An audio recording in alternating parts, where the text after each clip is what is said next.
네, 오늘 제가 함께 고린도전서 12장을 함께 나누면서 제가 정한 말씀의 제목은 지식과의 전쟁이라는 제목으로 말씀 제목을 정했습니다. 지식과의 전쟁. 네. 영화 제목이 생각나지 않으신가요? 네. 범죄와의 전쟁. 네. 지식과의 전쟁.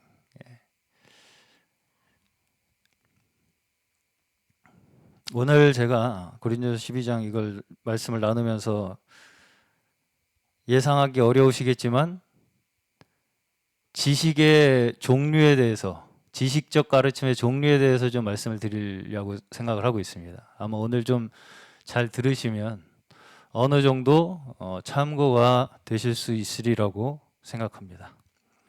자, 저번 주까지 고린도전서 11장을 저희가 이제 보면서 11장에서는 성찬식을 둘러싼 고린도 교회에 있었던 분쟁의 상황을 함께 살펴봤습니다. 11장, 고린도전서 11장에서는 고린도 교회 성도들이 성찬식을 행하면서 그 상황 속에서 분쟁이 있었어요. 그것을 사도 바울께서는 지적을 하시면서 가르침을 주고 계시는 것입니다. 자, 여기서 사도가 굉장히 이 상황을 심각하게 다루고 있는데 그 심각하게 다루었던 문제가 무엇이었습니까? 함께 모인 사람들 중에 궁핍한 자들을 돌보지 않고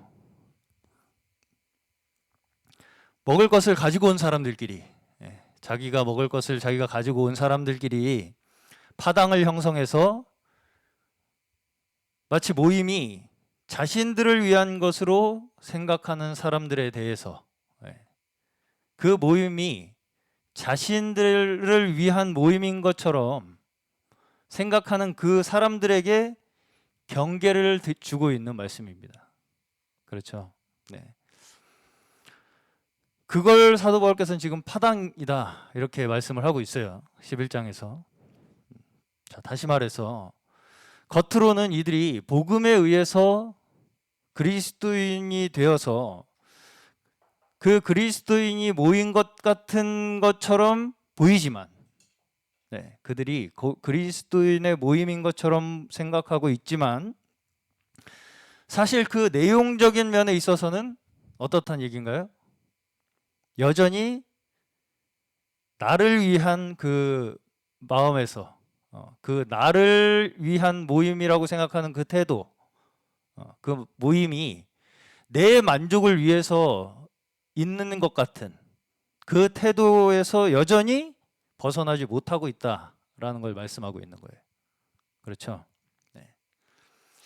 이런 모임은 지금 사도 바울께서 11장에서는 유익이 되는 것은 고사하고 오히려 해가 된다 이렇게 말씀을 하면서 강한 말로 지적을 하고 있는 것을 볼 수 있습니다. 이 마이크가 살짝 에코가 있는 것 같아요.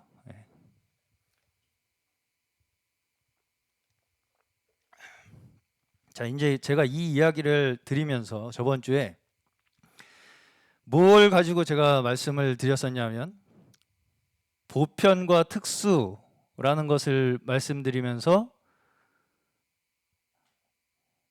이들의 이 모임의 태도, 파당이 형성되는 어떤 하나의 원인, 원리에 대해서 말씀을 드렸습니다.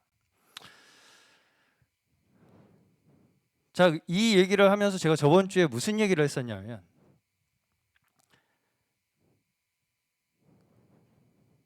이 신약의 성도들이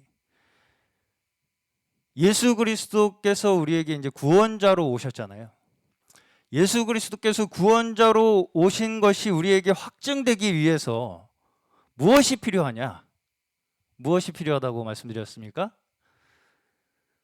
구약에 있는 모든 하나님의 말씀들로 말미암아서 그러한 역사적 보편성 속에서 보편적인 역사 속에서 증거된 하나님의 말씀 속에서 예수 그리스도께서 구원자 되심을 이해해야 한다 우리가. 네, 그렇게 우리가 받아들여야 한다라는 것을 말씀드렸어요. 제가 저번 주에. 네.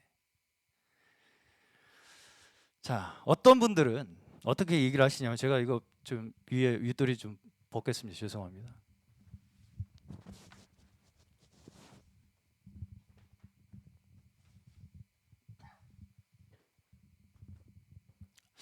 어떤 분들은 우리가 새 언약을 받은 자들이기 때문에, 신약에 우리는 성도들이잖아요. 예. 그래서 새 언약을 받은 자들이기 때문에 우리는 뭔가 다른 특별한 임무를 부여받은 것처럼 생각하고, 우리만이 그 특별한 임무를 이루기 위해 열심히 특정한 사역을 따라가고 있다 라고 주장하는 분들이 있어요. 네. 다시 말씀드릴게요. 우리는 뭔가 특별한 새 언약의 임무를 부여받았기 때문에 우리가 그 임무를 위해서 열심히 그 특정한 어떤 사역의 형태를 따라가고 있다, 이렇게 주장한다고요. 그걸 이제 뭐 구체적으로는 한 몸을 이루는 사역이다, 뭐 이런 식으로 표현을 합니다. 자, 겉으로 들을 때는 굉장히 그럴듯해요.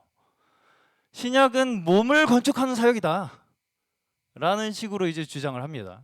그래서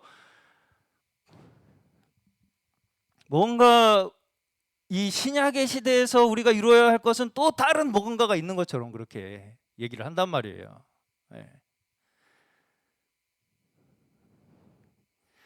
그런데 우리가 여전히 여기서 잊지 말아야 할 것이 뭐냐면, 구약에서부터 하나님께서 우리에게 보여주시는 보편적인 구원이 있다는 거예요.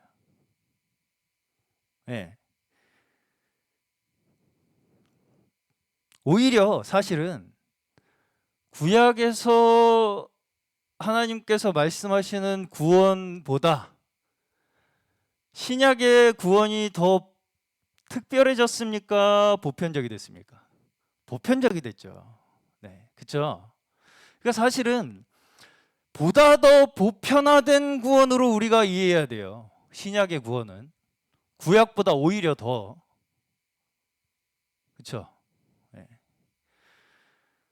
자, 가장 최근 우리가 최신의 지식적 사상으로 제가 보고 있는 한 가지 사상이 세대주의 사상입니다.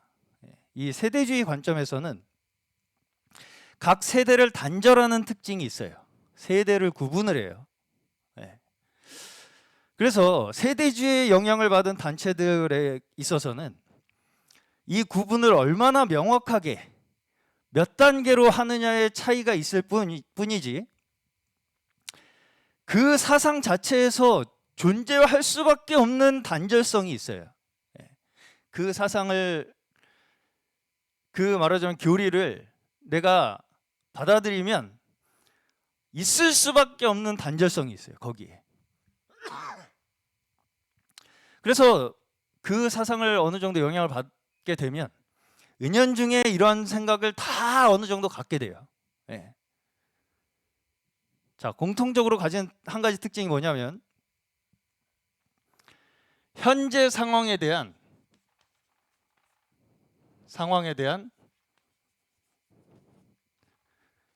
자의적 해석입니다. 무슨 얘기냐면, 이 세대주의에서는 뭐라고 얘기를 하냐면, 성경에서 각 시대별로 하나님께서 타락한 세상을 심판하셨다는 거죠. 노아를 심판하시고, 또 바벨탑 사건도 있었고요. 타락한 이집트에서 이스라엘 불러내신 출애굽 사건이 있었고요. 또 이스라엘의 멸망의 사건이 있었죠. 구약의 마지막에. 또 이제 이 근대로 넘어와서 타락한 가톨릭에서 중세죠. 타락한 가톨릭에서 종교개혁이 일어났듯이 지금도 그런 시대다, 타락한 시대다 라는 전제를 먼저 규정을 합니다. 바로 지금이 지금이 그 시대다. 예, 하나님이 심판하시는 시대. 심판. 타락했다 한마디로 타락. 지금 타락했다 다. 지금 다 타락했다. 이 기독교 계고 뭐고 다 타락했다. 라고 전제를 내려요. 규정을 해요. 예. 이게 일단 첫 번째 공통적인 특징입니다. 세대주의적 관점에서 바라보는 이 세상과 모든 다른 기독교 그리스도인들을 바라보는 공통적인 관점. 네. 여기서 거의 벗어나지 않아요. 지금 다 타락했다. 지금 다 하나님 심판한다. 그래서 어떻게 해야 된다고요? 하나님이 불러내셨다. 누구를요? 자기들을. 네. 불러내셨다. 마치 노아와 아브라함과 누구예요? 또 모세와 이러한 시대적 이 시대를 위해서 선택한 사람들처럼 또 종교개혁 때 루터와 뭐 이런 종교개혁자들처럼 자기들을 불러내셨다 라고 주장을 해요. 네.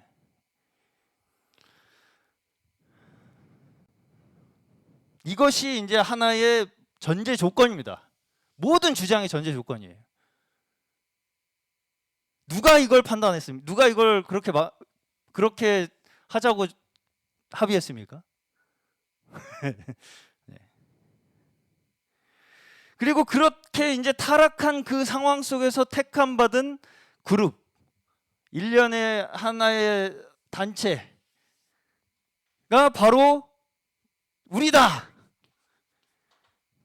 라고 연결하는 것. 하나님이 불러내신 그 사람들이 바로 우리다 라고 연결하는 것이 기본 컨셉입니다. 모든 세대주의적 영향을 받은 단체들의. 예. 구체적인 단체 명은 되지 않겠습니다. 네, 뭐 대표적으로 구원파가 있고요. 지방교회가 있고요.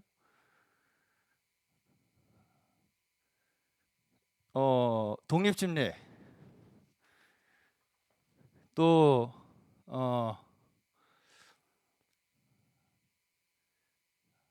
어디가 있을까요? 형제회, 그렇죠. 형제회.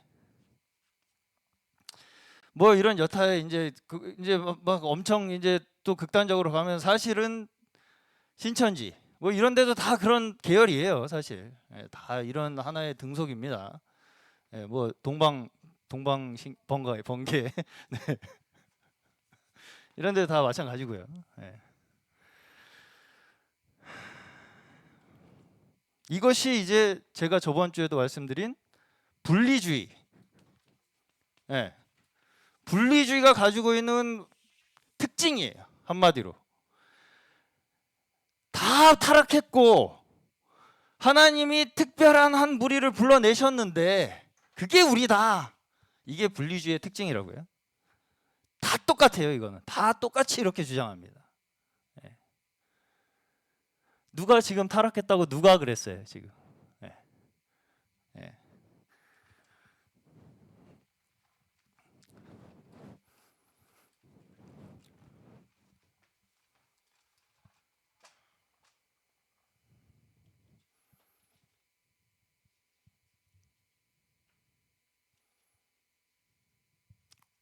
구약에서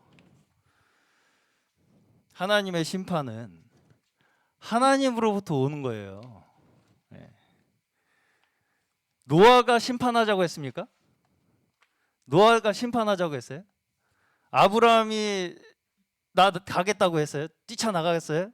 네? 그랬냐고요. 하나님이 불러내신 거예요, 다. 네. 하나님의 역사라고요.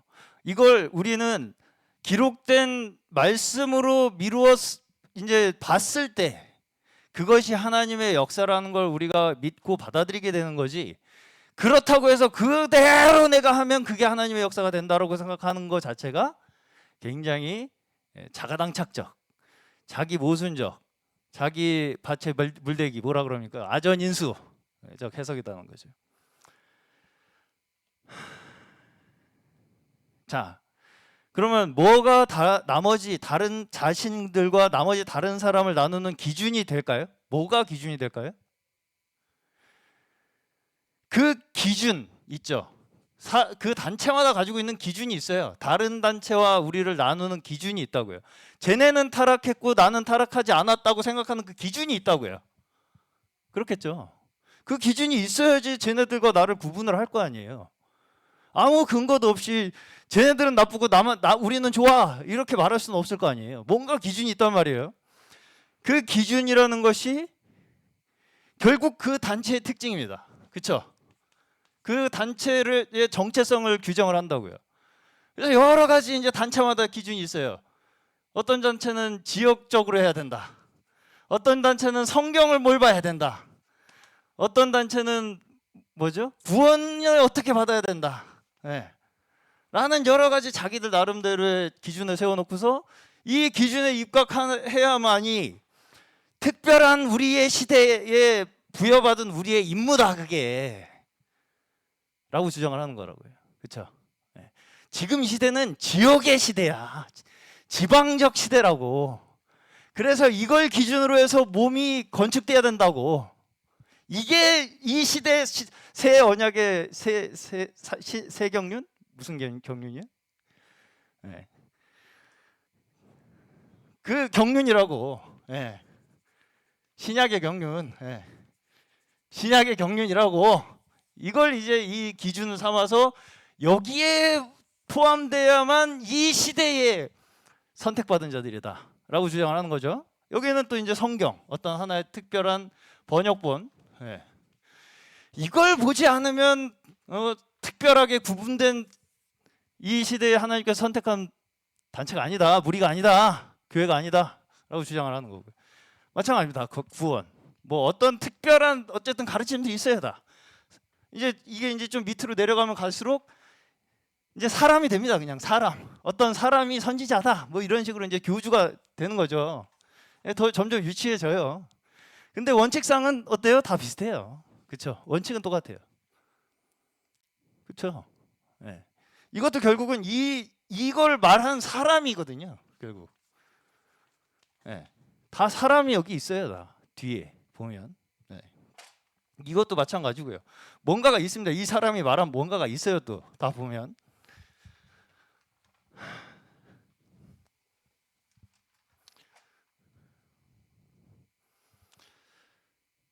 자, 저번 주에도 제가 말씀드렸다시피 신약의 초대교회 성도들은 신약 성경 자체가 없었습니다. 그렇죠? 구약도 정경화가 안 됐었어요. 구약 39권이 성경이라고 이렇게 합의가 된 것도 한참 후의 일이라고요. 자, 여기서 어떤 특정 성경 번역본만을 주장한다면 초대교회 성도들조차 그들의 신앙을 의심해 봐야 할 수밖에 없게 되죠. 그때는 아직 무슨 번역본이 나오기도 전, 아예 신약 성경 자체가 기록되기도 전, 복음서도 기록 안 됐었어요. 네. 초대교회 성도들 때는. 네. 그럼 어떤 번역본을 봐야만 된다라고 한다면 그 초대교회 성도들의 믿음은 굉장히 의심스럽네요. 자, 물론 저는 그분들이 어떻게 그런 문제들을 푸는지는 잘 모릅니다. 어쨌든 이제 또 한 가지, 몸을 위한 시대다 지금은. 그래서 그리스도를 머리로, 너가 머리로 이루어진 몸, 그 몸, 이 몸을 건축하는 시대다 라고 이제 주장하시는 분들이 있단 말이에요. 그러면 구약에서는 아직 이런 지식을 갖지 못했던 성도들이 있었을 거 아니에요. 네. 그러면은 구약에 있는 성도들에 대해서는 어떻게 할 수밖에 없어요? 분리시킬 수밖에 없죠. 믿음을. 우리와 뭔가 달라요. 믿음이. 그렇죠? 하나님은 같은데 믿음이 달라요. 그렇죠? 분리할 수밖에 없게 된다고요. 구약의 성도들과 신약의 우리 이 특별한 뭔가를 알아서 그걸 향해서 뭔가 믿음을 뭔가를 달려가는 신앙생활을 한다고 생각하는 그 우리와 뭔가 분리가 될 수밖에 없다고요. 그렇죠? 네. 실제로 세대주의의 영향력에 있는 구원파와 같은 단체에서는 율법 폐기론을 주장합니다. 율법 폐기론. 네. 무슨 얘기냐면 우리 신약 성도들에게는 새 언약이 이미 다 성취됐어요. 예수 그리스도로 말미암아서. 믿음으로 말미암아. 그렇죠? 그래서 이제 우리가 구원받아서 예수님을 영접했으면, 성령님을 받았으면 더 이상 율법은 지킬 필요가 없다. 굉장히 설득력 있죠. 굉장히 그럴듯합니다. 성령께서 가르치시는 대로만 살면 된다는 거예요. 성령께서 가르치시는 대로만 살면 된다. 이게 율법 폐기론입니다. 율법은 더 이상 지킬 필요가 없어요. 성령님이 우리 안에 쏙 들어오셔갖고 우리한테 이제 가르치시는 대로 우리가 하기만 하면 되니까. 자, 얼마 전에 저희 이제 사경의 영상 댓글에서 지방교인이신 어떤 분도 이런 반론을 저한테 하시는 걸 읽었어요. 댓글로. 성경에 보면 내 마음과 목숨과 뜻을 다하여 하나님을 사랑하고 이웃을 내 몸과 같이 사랑하라는 말씀이 있잖아요. 모든 선지자와 율법의 강령이라고 말씀하시잖아요, 주님께서. 근데 이 말씀을 언급하면서 이걸 당신은 실천하고 있냐? 그게 가능하다고 생각하냐? 이렇게 물어보시더라고요. 댓글에. 당신은 그게 지금 이루어지고 있다고 믿냐? 그렇게 대답할 수 있냐? 자신 있게. 자신 있게 대답할 수 있나요?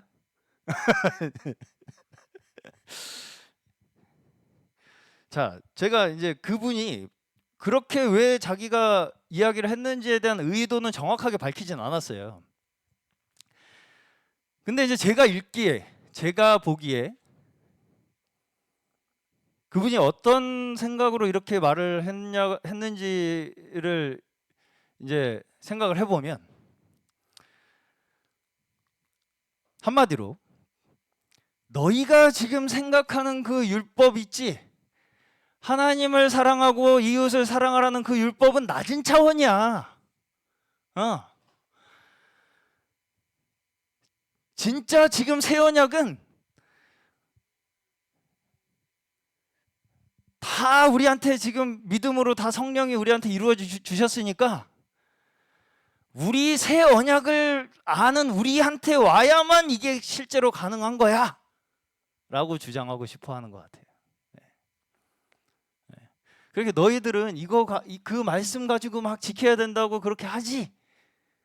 그거 되게 유치하고 낮은 거야. 율법적이고. 우리는 새 언약을 아는 사람들이거든.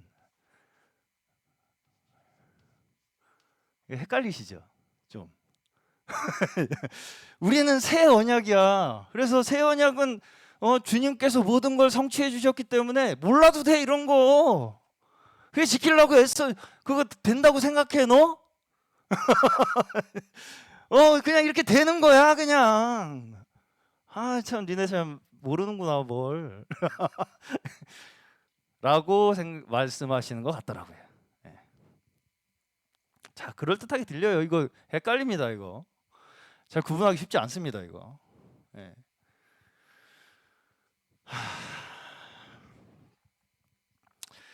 그러면 구약의 율법들은 우리가 어떤 의미인가요? 왜 구약의 말씀 왜 우리한테 그럼 왜 주어진 거예요? 구약의 율법들 있잖아요. 특히 레위기, 제가 주일날도 나눴었던 레위기는 완전히 그냥 율법으로 꽉 채워져 있는데,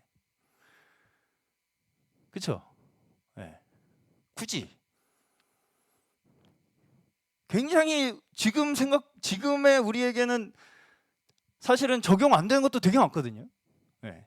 돼지고기 먹지 말라는 율법이 있어요. 네. 그걸 지금도 우리가 지켜야 된다? 라고 한다면 굉장히 어려워지는 분들이 많을 겁니다. 네. 자, 신약의 성도들인 우리에게 이 구약의 율법의 말씀들을 주신 것이 과연 그저 우리 신약의 성도들에게, 자, 우리가 어쨌든 일단 1차적으로는 예수 그리스도를 우리에게 계시하시는 것으로 받아들입니다. 율법을. 그렇죠? 율법의 말씀을 그렇게 받아들여요. 그리고 그 말씀, 그 해석도 맞습니다. 네. 자, 그럼에도 불구하고 그저 우리 신약의 성도들에게, 신약의 성도들을 위해서 예수 그리스도를 증명하기 위해서만, 그 예수 그리스도를 상징하기 위해서만 우리에게, 신약의 성도들에게, 그걸 위해서 구약의 성도들에게 율법을 주셨을까요? 과연? 네? 너희들은 지키든 못 지키든 상관없고 나중에 신약에 예수님 오신 이후에 내 백성들이 있을 텐데 걔네들을 위한 거야. 니네들은 그냥 신경 쓰지 마. 이러셨겠냐고요. 그러셨겠냐고요. 그렇죠? 네.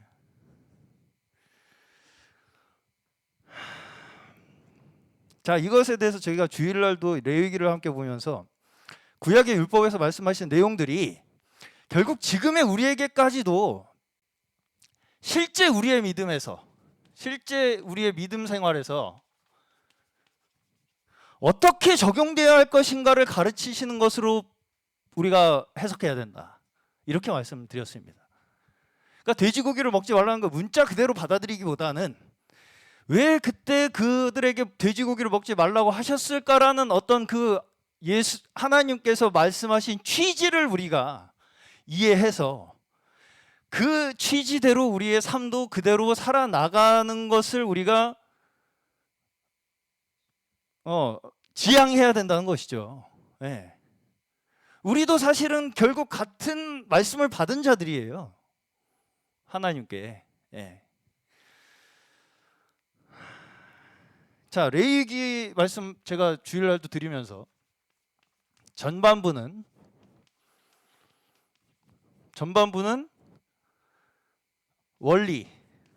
원리를 설명하고 있다고 그랬어요. 후반부에서는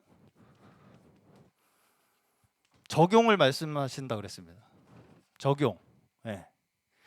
어떻게 해서 우리가 거룩하게 되느냐? 그럼 거룩한 삶은 실제적으로 어떻게 사느냐? 이 두 가지의 이 분류로 해서 레위기 전체가 이제 이루어졌다. 이렇게 말씀을 드리면서 이 원칙이 어디에도 다 마찬가지라고요? 신약의 바울 서신서 특히 신약의 거의 모든 바울 서신서가 다 이 구성으로 돼 있어요.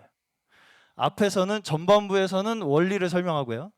뒤에서는 그 원리가 우리의 삶에서 구체적으로 어떻게 적용이 되는가를 말씀하신다고요. 설명하신다고요. 자, 이걸 봤을 때 원칙이 우리에게 먼저 적용되는 것은 맞겠죠. 그건 당연한 거예요. 그렇지만 그 원칙이 적용됐을 때 우리의 삶의 모습이 어떤가도 우리는 알아야 된다고요. 네. 그럼 이걸 모르잖아요. 이것만 되면 이건 다 되는 거야 그냥. 이렇게 생각을 하잖아요. 그러면 형체가 없어져요. 우리는. 형체 없는 신앙을 갖게 된다고요. 네. 형체가 없어지는 신앙. 네. 자, 지방교회 분들의 댓글에서 제가 이런 면을 좀 종종 발견을 하게 되는데, 말의 내용은 뭐냐면 뭔가 진리를 증거하고 옳은 말을 하려고 해요. 그렇죠? 근데 그 말을 하는 그 태도나 말투는 어때요? 익명 속에 숨어서 공격적인 얼투로 무례하게 막 반말로 막 하고 폭력적으로 막 네가 어쩌니 뭐 하면서 그런 식으로 언행을 하면서 진리를 말하고 옳은 걸 증명을 하려고 한다는 거예요. 그렇죠? 예. 그러니까 내가 뭘 하고 있는가를 스스로 몰라요. 어떻게 내가 실제로 어떻게 나타나야 하는가에 대해서 신경 안 쓴다고요. 내가 어떻게 생각을 하는가만 신경을 써요. 그렇죠? 이게 얼마나 이중적인 모습인가 스스로 깨닫지 못한다는 것이 바로 형체 없이 지식만을 추구하는 거예요. 예. 그렇죠? 형체가 없는 지식만을 추구한다고요. 지식. 예. 아는 것만 있으면 된다고 생각한다고요. 이게 바로 보편성에서 벗어나서 우리만의 특별한 신앙을 형성하게 돼요. 우리만의 특별한 신앙. 그리고서 다른 사람과 나와의 차별성을 거기다 둠으로써 나의 우월성을 거기서 자꾸 확인하고 싶어 하는 거예요. 나는 그래서 더 특별하고 나는 그래서 더 우월해 라고 하는 거를 자꾸 확인하고 싶어 한다고요. 거기서. 예. 다른 사람과 분리해냄으로써 자신을. 예. 자, 제가 초대교회를 공격하던 사상이 있다고 말씀드린 바가 있습니다. 재작년부터예요. 뭐였냐면 영지주의였어요. 그렇죠? 이 고린도전서도 결국은 영지주의의 공격으로부터 교회를 보호하기 위해서 쓰여진 서신이에요. 근데 이 영지주의의 가장 큰 특징이 무엇이냐면 이원론, 이분법입니다. 둘로 나눠요. 근데 뭘 둘로 나누냐? 영과 육입니다. 이렇게 일단 기본적으로 나눠요. 이게 영지주의의 모든 영지주의의 특징이에요. 이게 어디서 나왔냐? 헬라 철학에서 나왔어요. 헬라 철학. 그래서 헬라 철학이 기독교 사상에 영향을 끼침으로써 생겨난 것이 이제 영지주의라고 말할 수가 있습니다. 헬라 철학. 이것이 영지주의, 이 기독교에 영향을 주면서 영지주의로 발전을 한 거예요.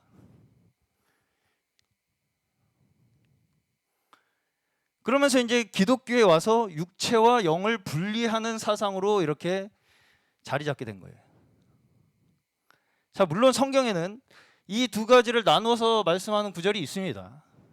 있기 때문에 그걸 또 이런 것들이 통용이 되는 것이겠죠.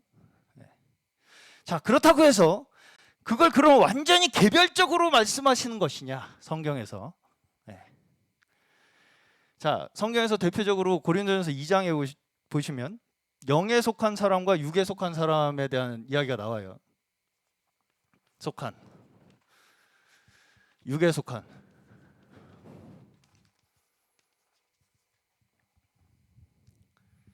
자, 그러면 이 말씀을 근거해서 영에 속하는 사람과 육에 속한 사람 근거해서 그럼 나는 지금 영에 속했나 육에 속했나?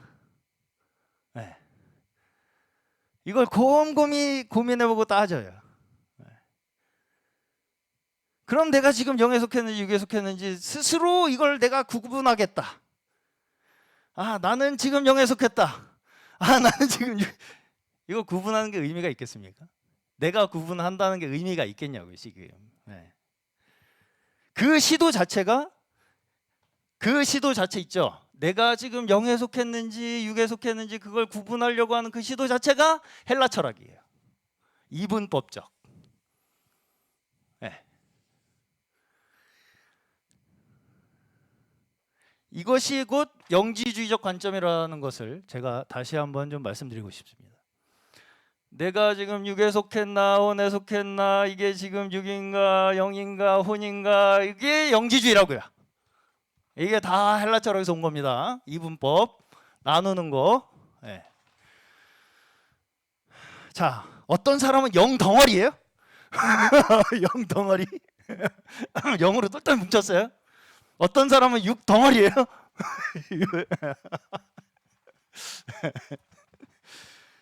그런 말이 나온다는 것 자체가 완전히 영지주의적 발상이에요. 그렇죠?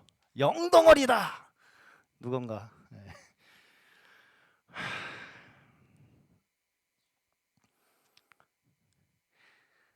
고린도전서 2장 11절에 보시면 사람의 영과 하나님의 영을 대조를 해요. 한번 볼까요? 고린도전서 2장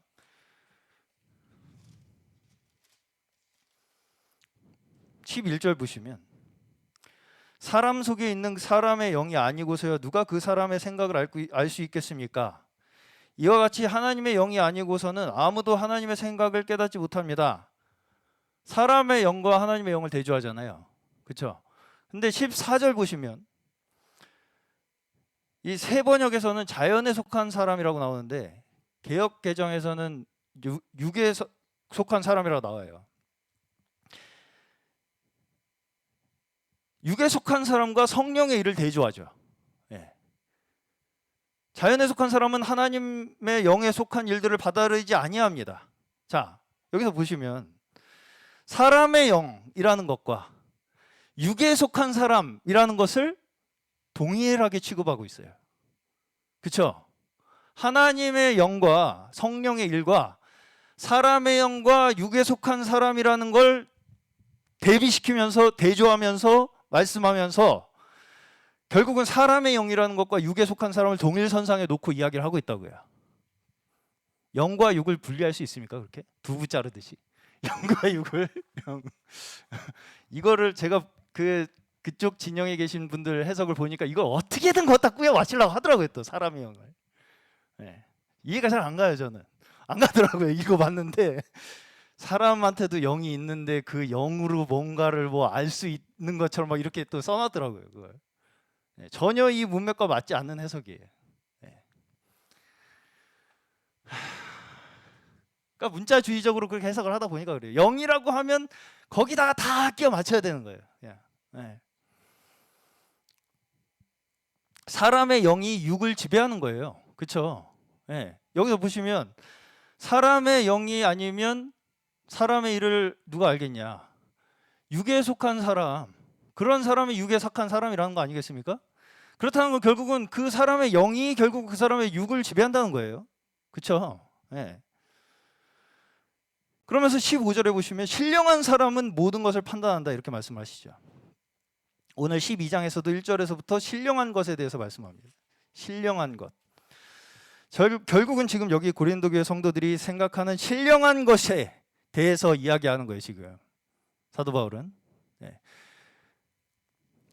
지금 사도 바울이 뭘 얘기하고 싶은 거냐면 결국은 지금 고린도 교회 성도들 너희들이 지금 뭔가 신령한 것이라고 생각하는 거에 있는 모양인데 그거 신령한 거 아니야.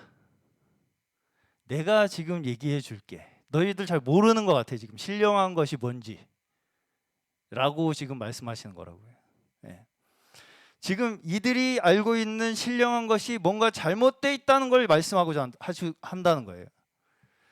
자, 여기서 영지주의적 사상은 두 가지가 양상이 있습니다. 영지주의적 사상에 두 가지가 있는데 하나는 물질적 관점, 하나는 영적 관점. 이 두 가지 관점이 있어요. 자, 근데 여기서 물질적 차원에서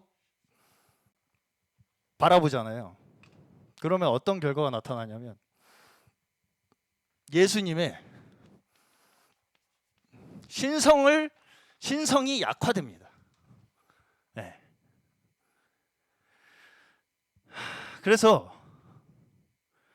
예수의 복음을 말할 때 예수의 인격에 대한 부분만을 부각을 해요. 인간적인 그 성품. 네.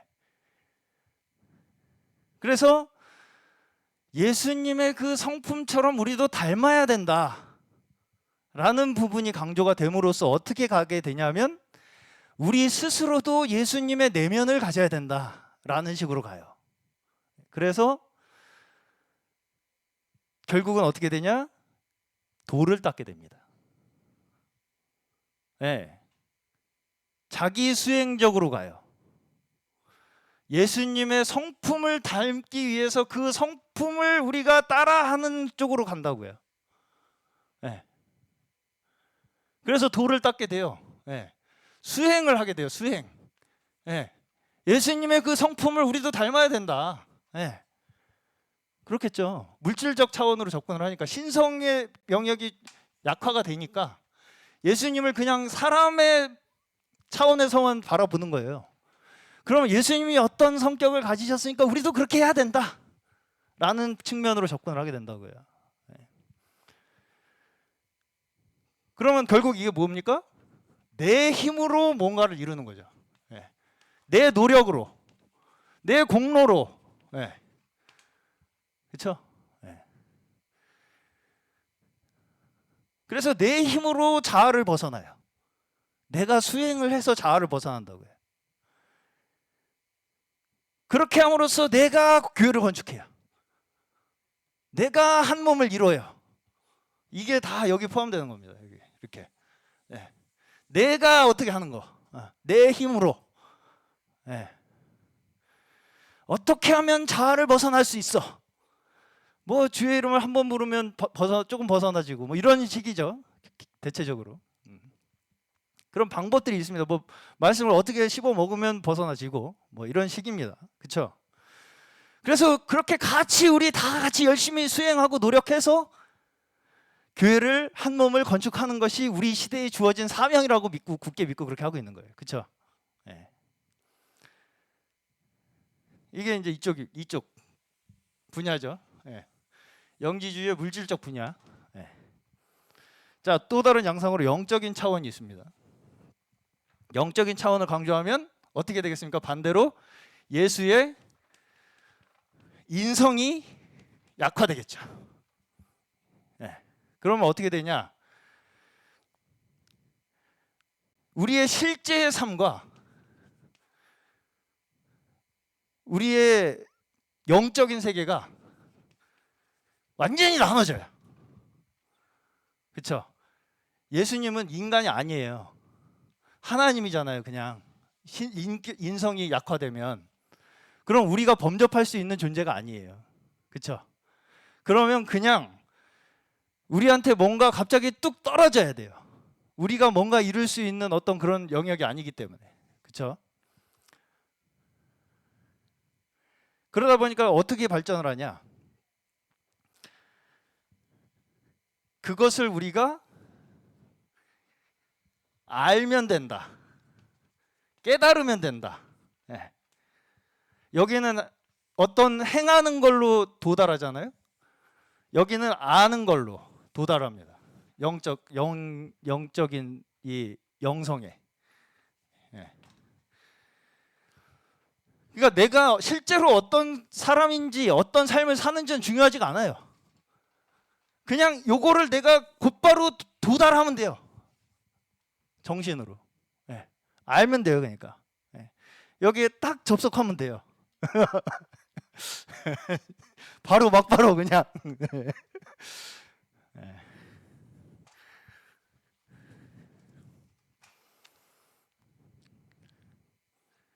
근데 이제 제가 보기에 세대주의를 포함한 대체적인 이 지식주의 사상은 이 모든 양면을 굉장히 넘나들어요. 둘 다 가지고 있어요. 제가 보기에. 근데 여기서 공통점이 뭡니까? 공통점? 이 둘의 공통점은 뭐냐? 나라는 거예요. 중심이. 나. 내가 하는 거예요. 내가 접근을 육체를 단련해서 영성에 도달할 것이냐, 정신을 단련해서 영성에 도달할 것이냐의 차이지 내가 하는 거죠. 이게 공통점입니다. 결국은 이제 영을 정화해요. 스스로 영을 정화해. 어떻게 정화해? 육체를 통제해서 수련을 해서 고행을 해서 영을 정화할 것이냐, 정신 자체를 맑게 해가지고 뭔가를 잘 깨달아가지고 알아가지고 정화할 것이냐의 차이라고요. 결국은 내가 영성에 도달하겠다라는 것에 공통점이 있다는 것입니다. 이것이 다 철학적, 지식적 종교의 공통점이에요. 생각해 보시면 무속신앙까지도 다 여기에 같이 포함이 됩니다. 무속신앙까지도 여기에 다 같이 포함이 돼요. 벗어나지 않습니다. 어떤 종교도 여기서. 자, 여기서 사도가 말하는 것이 무엇이겠습니까? 너희들이 지금 신령한 것이라고 생각하면서 지금 12장은 은사에 대해서 이야기를 하고 있습니다. 각자 특별한 뭔가 은사를 가지고 서로 자랑하고 있잖아요. 또 지식을 가지고 자랑하고 있잖아요. 그렇죠? 고린도 성도들이 서로. 그러면서 그게 뭐라고 생각해요 지금? 신령한 거라고 생각한다고요. 그걸 가지고 신령한 거라고 생각한다고요. 근데 사실상 너희들이 지금 알고 있는 그 신령한 것이 무엇인지를 알지 못하고 있다. 이걸 지금 사도 바울은 고린도 교회 성도들에게 말씀하고 있는 거예요. 모르고 지내기를 바라지 않는다. 이렇게 말씀을 하죠. 지금 너희들은 모르고 있다는 거죠. 신령한 것이 무엇인지. 지금 이들이 스스로 신령하다고 생각하는 것들이 모두 뭐라고 말씀합니까? 말 못하는 우상이라는 거예요. 그렇죠? 2절에 지금 사실상 이들이 신령하다고 생각하는 그 모든 것들이 영지주의의 그 두 가지 면, 물질적, 영적, 이 두 가지 면을 쫓아가는 그 자체가 다 뭐라고요? 말 못하는 우상이라고요.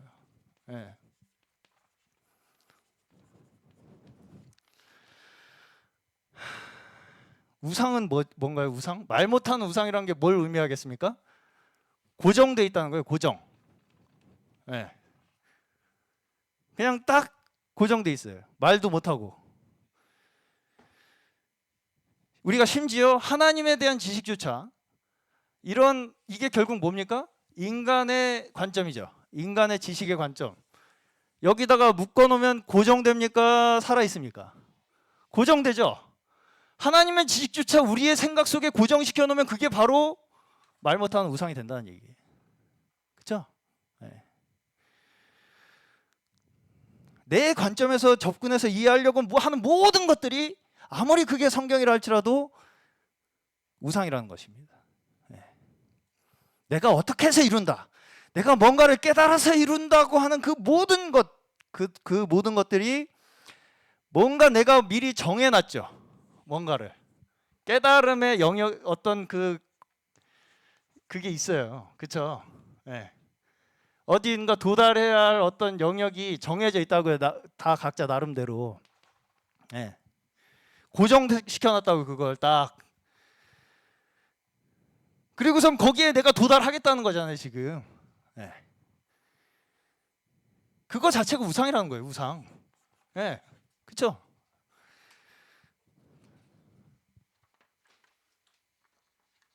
자, 오늘 3절까지 보겠습니다. 자, 그렇다면 우리는 어떤 믿음을 가져야겠습니까?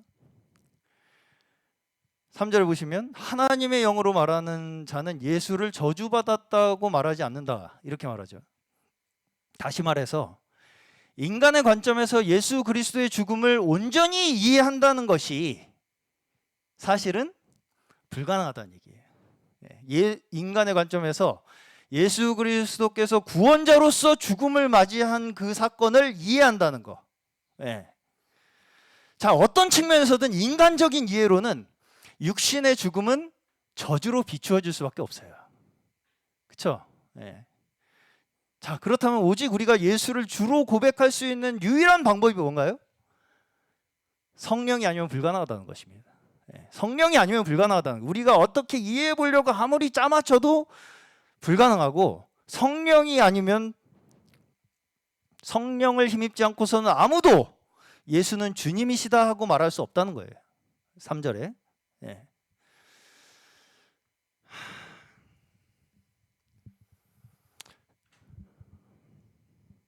결국 여기서 우리의 육체와 영을 모두 균형 있게, 영지주에서는 이 육체와 영을 나누잖아요. 구분을 하잖아요. 이렇게 딱 이거를 통합해서 균형 있게 만들어주는 것이 무엇인가요? 결국은 뭐라는 얘기예요? 예수 그리스도라는 거예요. 예. 예수 그리스도가 어떤 분이신가요?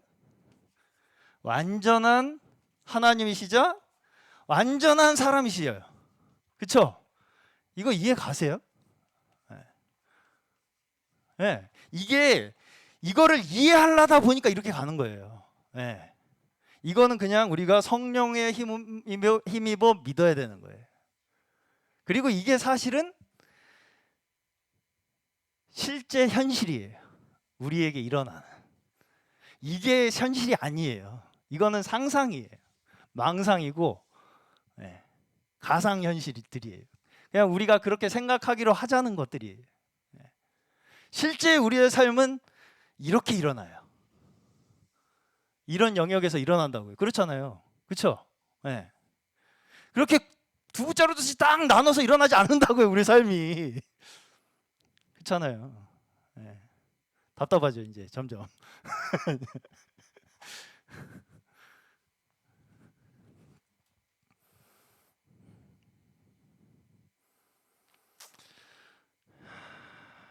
이것이 인간적 관점으로는 절대 이해할 수 없는 영역이에요. 완전한 사람이시자 완전한 하나님으로 오셨다. 예수 그리스도께서는 성육신을 입고 오신 하나님의 아들이시다 라는 이 관점, 이 믿음이 우리의 인간적 관점으로는 사실은 이해할 수 없는 일이라고요. 그럼에도 불구하고 이 예수께서 육신으로 오신 하나님의 아들이라는 것을 믿는 이 믿음만으로 우리의 가장 삶의 중심의 균형을 이루어주는 신앙으로 우리가 역사하시는 거예요. 그 믿음만이. 예수는 하나님의 육신이 되어 오신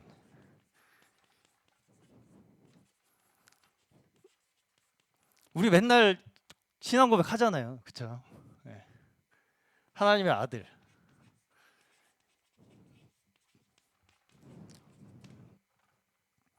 하나님이시자 육신이신.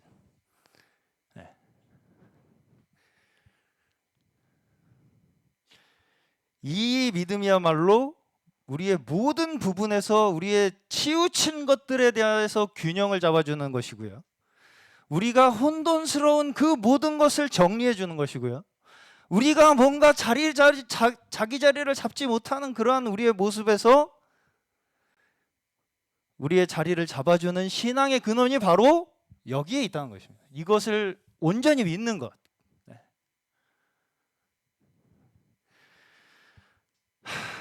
그리고 나서 이제 은사에 대한 설명을 시작합니다. 은사는 여러 가지나 성령은 같고 직분은 여러 가지나 주는 같으며 사역은 여러 가지나 모든 것을 모든 사람 가운데서 이루시는 하나님은 같으니 각 사람에게 성령을 나타내심은 유익하게 하려 하심이라.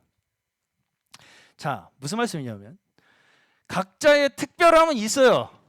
각자에게 주신 특별함은 있습니다. 근데 그 특별함이 뭘 위한 거라고요? 모두의 유익함.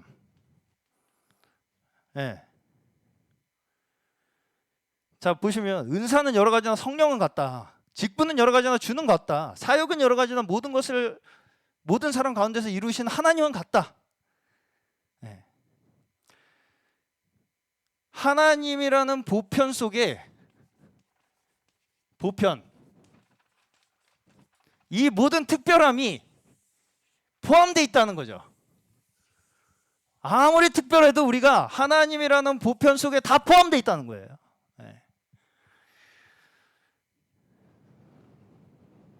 너희의 모든 특별함들이 아무리 너희가 특별하다고 느낄지 몰라도 다 하나님의 보편 속에 포함되어 있다. 그래서 각자에게 주신 은사를 자기만의 특별함으로 내세우고 자랑하라고 주신 것이 아니라 모두를 유익하게 하시려는 것이고 하나님께서 이루시는 보편의 역사다. 우리에게 주신 은사가 아무리 특별하다 할지라도 그 모든 것들이 하나님께서 이루시는 보편의 역사다.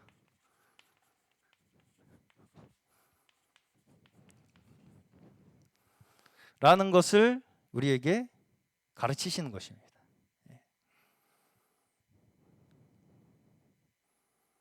하나님의 역사는 과거, 현재를 떠나서 초월해서 지역을 초월해서 모든 인류에게 보편적으로 펼쳐지시는 것이 하나님의 구원의 역사예요. 그렇죠? 지금 여기 믿는 몇몇 이 시대에 몇 명만 구원하시려고 이걸 하셨겠어요? 하나님께서 말이 안 되죠. 네. 오늘 저희가 하나님께서 부르신 대로의 삶 속에서 우리 각자를 부르신 특별한 삶이 있지만 그 특별한 삶조차 하나님께서 하나님의 크신 그 보편의 구원의 역사를 이루시기 위해서 우리에게 주신 거라고요. 그게 은사의 근원입니다. 그 은사를 우리가 올바로 받아들이기 위해서는 우리의 구원자이신 예수로 말미암아서 우리의 삶을 한순간 한순간을 살아나가야 하는 거예요. 우리는 실제 삶 속에서 예수 그리스도의 삶을 살아나가는 자들이에요. 이 진정 살아계신 하나님 아버지의 구원의 역사가 우리의 삶 속에도 살아있기를, 그러한 살아있는 믿음의 삶을 사시기를 주의 이름으로 축원합니다.